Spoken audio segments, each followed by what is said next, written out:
Welcome to The Explainer. Today, we're talking about something huge happening under the surface of the global economy. Thanks to some big new trade policies, the very way things are made is being completely rewritten. And yeah, it affects everything from the car you drive to the soda you drink. So, here's what we're going to cover. We'll start with a big picture rewrite, then dive into this local for local strategy everyone's talking about. After that, we'll look at the serious pressure this is putting on supply chains, check out a few key industries, and then wrap up by asking what's next. All right, let's jump right in. What is this massive change, and why on earth is it happening right now? You know, we all hear the headlines, right? Tariffs, trade wars, export controls. But what does all that political talk actually mean for the global assembly line? How does it really change where and how the stuff we use every single day gets made? Well, here's the key. We're seeing a complete restructuring. For decades, it was all about one thing: efficiency. You'd make things in one super low-cost place and ship them everywhere. But now, that whole model is shifting toward regionalization. Basically, making products a lot closer to the people who are actually going to buy them. So what does this actually look like on the ground? Well, it's got to name the strategy. It's called local for local.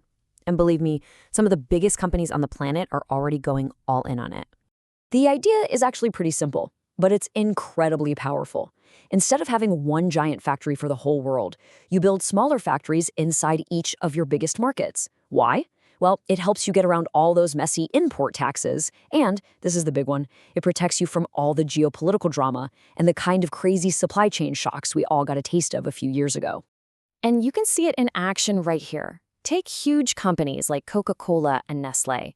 In their major markets, think the US or Europe, a whopping 90% of what they sell is now actually produced right there, locally. And this isn't just for things like food and drinks. Oh no, we're talking complex, high-tech manufacturing too. Look at Tesla. For the cars it sells in the US, it now meets about 85% of its regional content requirements. That is a huge move toward building cars right where its customers are. And this quote from Toyota, it just says it all. Their best-in-town strategy is exactly what it sounds like. They've decided that to really win in a regional market, they have to build their cars in that market. It's a conscious choice. Okay, so let's keep going, because rewriting the entire global manufacturing playbook, well, that doesn't happen without some serious friction. And right now, that friction is putting an intense squeeze on supply chains. At the heart of this squeeze, you guessed it, tariffs. Think of them like a tax on anything you import.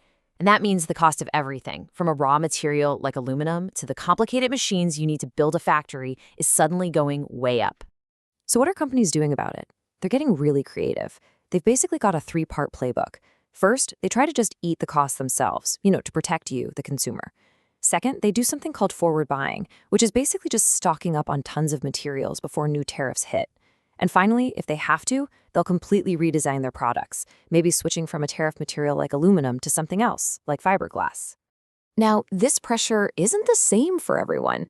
It's hitting different industries in totally different ways. So let's look at three big flashpoints: cars, semiconductors, and pharmaceuticals. For the auto industry, the numbers are just jaw-dropping. Toyota alone figured that US tariffs could whack their operating income by nearly 1.5 trillion yen. That's well over $10 billion in just 1 year. That is a massive, massive hit. And this really shows the different battles being fought. For cars, as we saw, the answer is that local for local production. For semiconductors, though, it's like walking a tightrope. They've got to deal with really complicated export rules while also trying to meet this insane demand for AI. And then you've got pharmaceuticals, where the big fear is shortages of life-saving medicines. So they're using tax policies to pour money into building new plants right here in the US. So with all this disruption, all this restructuring, all this squeezing, where are we actually going? What does the future of making things even look like? If you ask the executives running these companies, they're pretty clear. They'll tell you that while tariffs cause problems today, the long-term fix isn't about building more walls. What they really want are smarter policies, things like tax incentives and trade deals that actually encourage innovation and make it easier to build things locally. And this is really the key takeaway from all of this. We are moving away from that old model of one single global assembly line.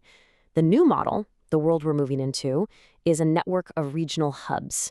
And they're not just designed for efficiency anymore, They're designed for resilience, so they can handle the next global shock that comes our way. Which leaves us with one last big question.